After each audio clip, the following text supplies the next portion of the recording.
Hello you all, and welcome back to Living Unveiled with Maddie. A few years ago, back home, a youth pastor conducted a quiet exercise. He brought together a group of teenagers, roughly between the ages of 13 and 18, and asked them to respond to a set of questions around real-life issues, relationships, boundaries, personal choices, and the pressures they were navigating. There was one condition: their responses would remain completely anonymous. The goal was not to correct them or guide their answers in the moment. It was to observe how they were thinking when no one was watching.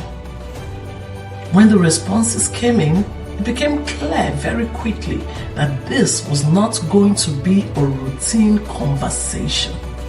The answers were candid. In some cases, surprisingly confident.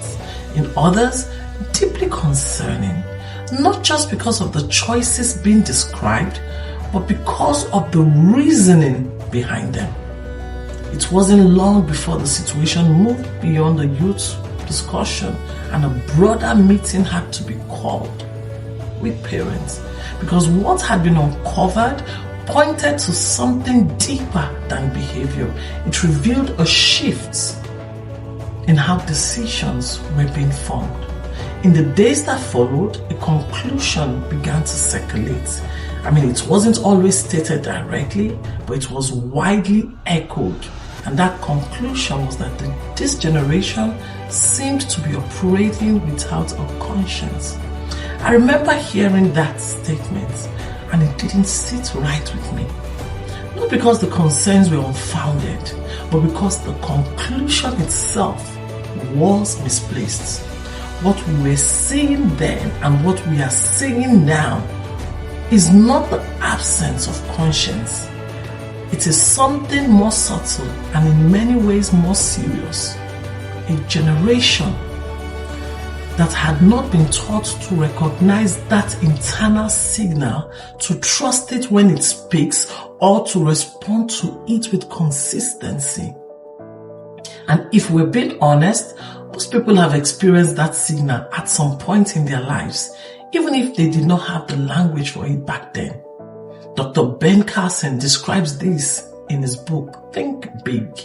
He explains that growing up, there was something inside him that would check him when he was about to do something wrong.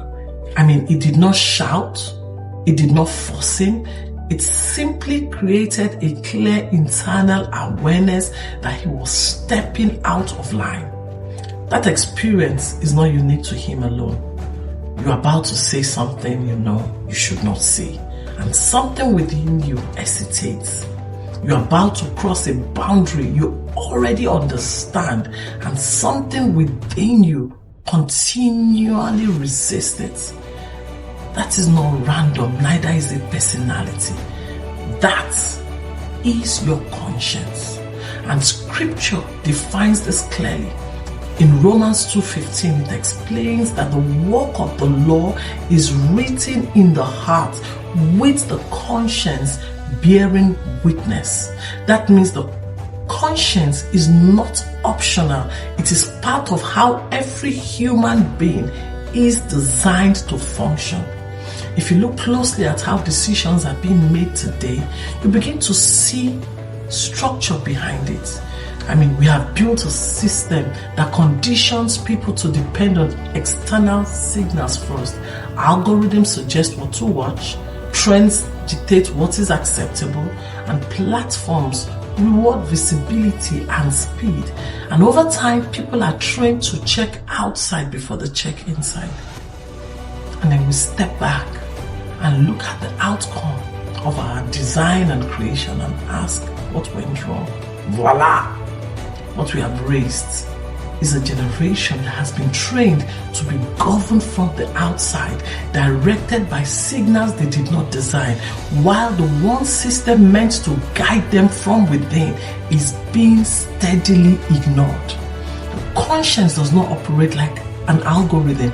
It does not trend. It does not compete for attention, and it does not force engagement. It simply registers when something is off. It flags misalignment early before consequences makes it obvious. That's why scripture defines it with precision. In Proverbs 20 verse 27, the spirit of man is the candle of the Lord, searching all the inward parts. That means there's a part of you God uses to illuminate your internal condition, not your image or your activity, but your inward state.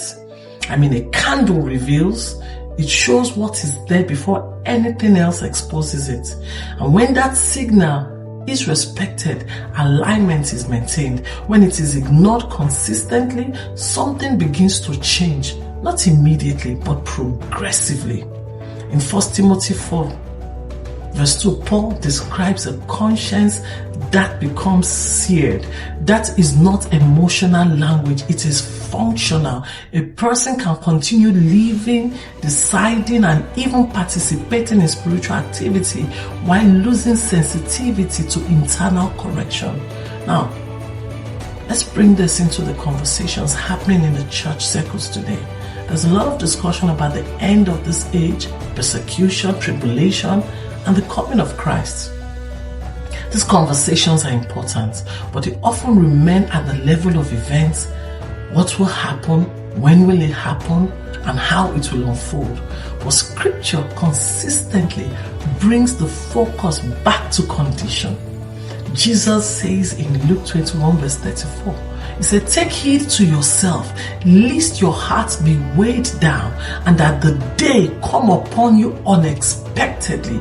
That warning is not about lack of information, it is about lack of preparedness at the level of the heart. A person can know what is coming and still be unprepared because their internal responsiveness has declined. If that is the case, then the question becomes practical.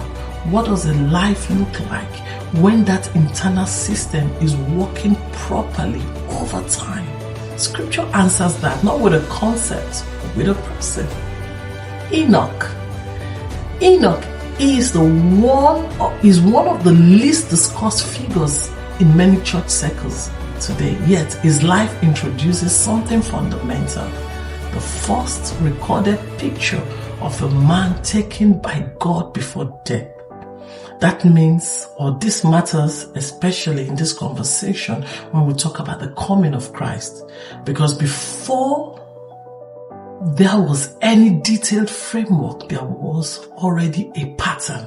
In Genesis 5:24, it says, Enoch walked with God and he was not, for God took him. Then Hebrews 11:5 explains that he was taken so that he did not see death, and that before he was taken, he had this testimony that he pleased God. This is not just a historical note. It is a preview of a category of people, those whose lives are in such alignment with God that their transition is not defined by decay, but by divine intervention. So when people talk about the rapture as an event, Enoch shows it first as a condition. Not something that happens randomly, but something connected to how a person lives. He walked with God, he pleased God, he was taken. And this sequence matters a lot. It shows that what happened to him was not disconnected from how he lived.